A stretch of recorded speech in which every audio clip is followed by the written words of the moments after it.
而家我就係喺台北，咁而家打完第一場嘅 Star Event， 咁最後係點死嘅咧？非常之搞笑，我係 AQ 唔同花撞 AQ 梅花，結果個公牌出咗3張花出嚟，最後爆咗，冇錢收，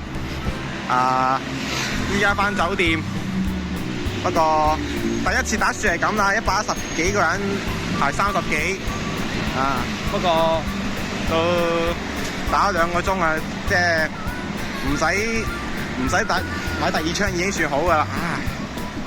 因為今日有冇運咧都唔係冇嘅，頭先有一手傾7跑贏咗66咁樣，不過點講都打咗2個鐘啊，咁樣就我都係翻去沖個涼先，之後再講。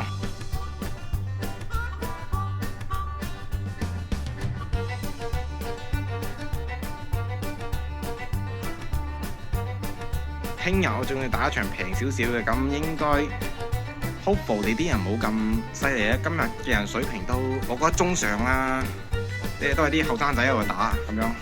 而家時間10點40咁樣，仲有少少時間去便利店買支牙刷，因為我鬼知佢冇牙刷喺個酒店上面，好似話為咗環保咁樣。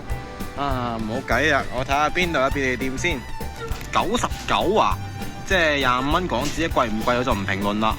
但係我主要順便試下睇下，即係呢度我睇過啲大陸微信支付寶又得，有好多咩，甚至街口又得，仲有咩信用卡又得，即係亂七八糟嘅都得。你台灣嘅電子支付咧都好似唔輸香港大陸喎，但係香港嘅微信支付寶得唔得咧？趁呢個機會試下。A few moments later， 答案係唔得嘅，咁最後就埋單就25個1.9嘅港紙，咁樣兌翻99蚊新台幣。不過都算係咁啦，但係睇嚟香港嘅電子支付到台灣嚟講，都係需要再加少少功夫喎。咁多人依家嚟台灣，更何況依家咁多隊人嚟打牌，係咪？頭先 AQO 撞呢個 AQS 咁樣，俾人開咗花。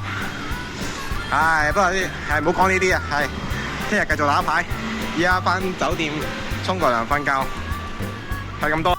我想講咧，呢個電梯好亂咯。嗱，呢度咧係酒店嘅，呢部咧都係酒店嘅，但係隔離咧係寫字樓嚟嘅，呢度咧又係寫字樓嚟嘅，後面都係寫字樓。咩玩法啊？